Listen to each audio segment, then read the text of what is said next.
ദേ നോക്കി വീണ്ടും ഒരു സ്പെഷ്യൽ വിഭവമായിട്ട് വന്നിട്ടുണ്ട്.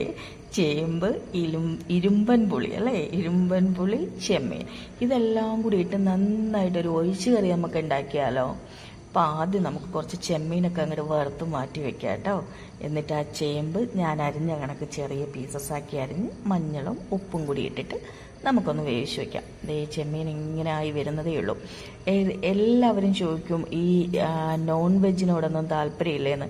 എനിക്ക് സത്യം പറഞ്ഞാൽ നോൺ വെജൊക്കെ കഴിക്കുന്നേക്കാളും എനിക്ക് ഇതുപോലെയുള്ള നാടൻ വിഭവങ്ങളാണ് ഇഷ്ടം. ഇതേപ്പോൾ നമ്മളുടെ പ്രോൺസ് ഒന്ന് ഫ്രൈ ആക്കി വെച്ചിട്ടുണ്ട്. ഇനി അങ്ങോട്ട് ചീനിച്ചട്ടയിൽ എണ്ണ ഒഴിച്ച് കടുകൊക്കെ അങ്ങോട്ട് ഇട്ട് പൊട്ടട്ടെ. അപ്പം എന്തൊക്കെയാണ് എല്ലാവരുടെയും വിശേഷങ്ങൾ? ആരെങ്കിലുമൊക്കെ ഞാൻ ഉണ്ടാക്കുന്ന പാചകമൊക്കെ നോക്കണുണ്ടോ? ആരെങ്കിലുമൊക്കെ ഉണ്ടാക്കി പരീക്ഷിച്ചിട്ടുണ്ടോ? ഇന്നത്തെ കുറച്ച് കറിവേപ്പിലൊക്കെ ഇട്ടിട്ട് നമുക്ക് ആ ഇരുമ്പൻ പുളി അല്ലേ, നമ്മളിവിടെ ഇലുമ്പിക്കാന്നാണ് പറയണേ. ഇനി കുറച്ച് ഉപ്പും കൂടെ ഇട്ട് നമുക്ക് നന്നായിട്ടൊന്ന് ഇളക്കിയെടുക്കാവേ. ഇതിന് എന്തൊക്കെ പേരുകളുണ്ടെന്ന് എനിക്കറിയില്ല. ട്രിവാൻഡ്രം നാട്ടിൽ പറയുന്നത് പുളിഞ്ചിക്ക എന്ന് പറയും, ചില സ്ഥലങ്ങളിൽ ഇരുമ്പൻ പുളി എന്ന് പറയും, ഞാൻ ഇലുമ്പിക്ക എന്ന് പറയും. ഇനിതേ നമ്മൾ നേരത്തെ ചേമ്പ് വേവിച്ച് വെച്ചില്ലേ, അതിൻ്റെ കുറച്ച് വെള്ളം ഉണ്ടായിരുന്നു. അപ്പം അതും കൂടി അതിനകത്തോട്ട് ഒഴിച്ച് മൂടി വയ്ക്കാം. ഇത് നല്ല ആവി പറക്കുന്ന നല്ല അടിപൊളി ചേമ്പ് കേട്ടോ. ഇതിനാ വെന്ത് എനിക്ക് കൊതി വരണം. വെന്തു. അപ്പം നമുക്ക് ആ വെന്ത സമയത്ത് അതിൻ്റെ കളറൊക്കെ മാറി വന്ന കണ്ടോ. അപ്പം ആ സമയത്ത് നമ്മൾ വറുത്ത് വെച്ചിരുന്ന ചെമ്മീനിട്ട് ഈ ചേമ്പും കൂടെ ഇട്ട് നന്നായിട്ട് നമുക്കൊന്ന് മിക്സ് ചെയ്ത് കൊടുക്കാം. നമ്മൾ എന്നും ഇതൊക്കെ ഉണ്ടാക്കാൻ സമയം എല്ലാവർക്കും ഉണ്ടോയെന്നറിയില്ല. പക്ഷെ വീട്ടിലൊക്കെ ഇരിക്കുന്ന വീട്ടമ്മമാരൊക്കെ എന്നും നമ്മൾ ഒരേ ഉപ്പേരി, ഒരേ മെഴുകുപുരട്ടി ഒക്കെ ഉണ്ടാക്കുന്നേക്കാളും നല്ലത് ഇതുപോലെയൊക്കെ എന്തെങ്കിലുമൊക്കെ ഒരു വെറൈറ്റി വിഭവമൊക്കെ പരീക്ഷിക്കേട്ടാ.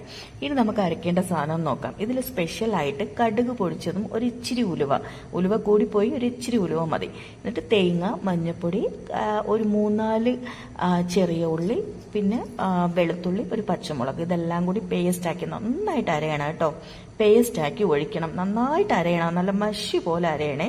ഇനി നമുക്കിതൊന്ന് നന്നായിട്ട് തിളച്ച് വരട്ടെ. കാര്യം എന്ന് വെച്ചാൽ ആ അരപ്പും പുളിയുടെ നല്ല പുളിപ്പും ഒക്കെ നല്ല ചെമ്മീനിലും അതിലൊക്കെ നന്നായിട്ട് പിടിക്കട്ടെ. ഇനി നമുക്ക് അടുത്തൊരു പാൻ വെച്ചിട്ട് അതിനകത്ത് വെളിച്ചെണ്ണ ഒഴിച്ച് കടുകിട്ട് പൊട്ടിച്ച് 2-3 വറ്റൽ മുളകൊക്കെ അങ്ങോട്ട് ഇട്ട് ഒരു സ്പൂൺ കാശ്മീരി ചില്ലി വേണമെങ്കിൽ കാശ്മീരി ചില്ലി ഇടാം, അല്ലാന്നുണ്ടെങ്കിൽ നോർമൽ മുളക് പൊടി ഇട്ട് ഒന്ന് വറുത്തെടുക്കാം. ഇതേ നമ്മളുടെ ഒഴിച്ചു കറി ഇങ്ങനെ തിളച്ച് വരുന്നുണ്ട് കേട്ടോ. അപ്പം എല്ലാവരും ഇതൊന്ന് പരീക്ഷിച്ച് നോക്കണേ. ഈ ഞായറാഴ്ചകളിലൊക്കെ നിൽക്കുമ്പോൾ ഒരു സ്പെഷ്യൽ വിഭവമായിട്ട് ഉണ്ടാക്കി നോക്ക്. ഞാൻ നേരത്തെ കടുക് പൊട്ടിച്ച സമയത്ത് തീ കുറയ്ക്കാൻ വിട്ടുപോയി. എന്തൊക്കെയോ ആലോചിച്ചുകൊണ്ട് നിന്നതാണ്. തീ നന്നായിട്ട് കത്തി അത് ഇങ്ങനെ പൊക്കിയൊക്കെ ഇങ്ങനെ വരുന്നുണ്ടായിരുന്നു. അതൊന്ന് എനിക്കിങ്ങനെ ഈ പാചകത്തിൽ പരീക്ഷണം നടത്താൻ ഭയങ്കര ഇഷ്ടമായിട്ടോ.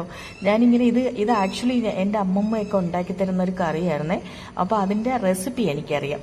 ഇനിത് അതിന് നമുക്ക് ഇതിനകത്തോട്ട് ഒഴിച്ചു കൊടുക്കാം. അയ്യോ, എനിക്കിത് സത്യം പറഞ്ഞാൽ ഇത് ഉണ്ടാക്കിക്കൊണ്ട് നിന്നപ്പോൾ തന്നെ കൊതിയായി കഴിക്കാനായിട്ട്. ഞാനിത് ഉണ്ടാക്കി വെച്ചിട്ട് നേരെ പോയി ചോറ് കഴിക്കുകയാണ് ചെയ്തത്. അപ്പം നിങ്ങളെല്ലാവരും ഇത് ഉണ്ടാക്കണം. എൻ്റെ വീഡിയോസൊക്കെ ഇഷ്ടമാവുകയാണെങ്കിൽ ലൈക്കും കമൻറ്റും ഷെയറും ഒക്കെ ചെയ്യണേ. പിന്നെ ഇഷ്ടപ്പെടുവാണെങ്കിൽ സബ്സ്ക്രൈബും കൂടി ചെയ്യണം കേട്ടോ. അപ്പോൾ എൻ്റെ അടുത്ത വീഡിയോ കാണാനായിട്ട് ബെല്ലൈക്കണം കൂടി ഒന്ന് ക്ലിക്ക് ചെയ്യും. അപ്പം മറക്കണ്ട, ഏതെങ്കിലുമൊക്കെ ഒരു വിഭവം ഉണ്ടാക്കിയിട്ട് എൻ്റെ അടുത്ത് അഭിപ്രായം പറയണം കേട്ടോ. മറക്കല്ലേ. ഇനി നമുക്ക് അടുത്ത വീഡിയോ ആയിട്ട് കാണാവേ.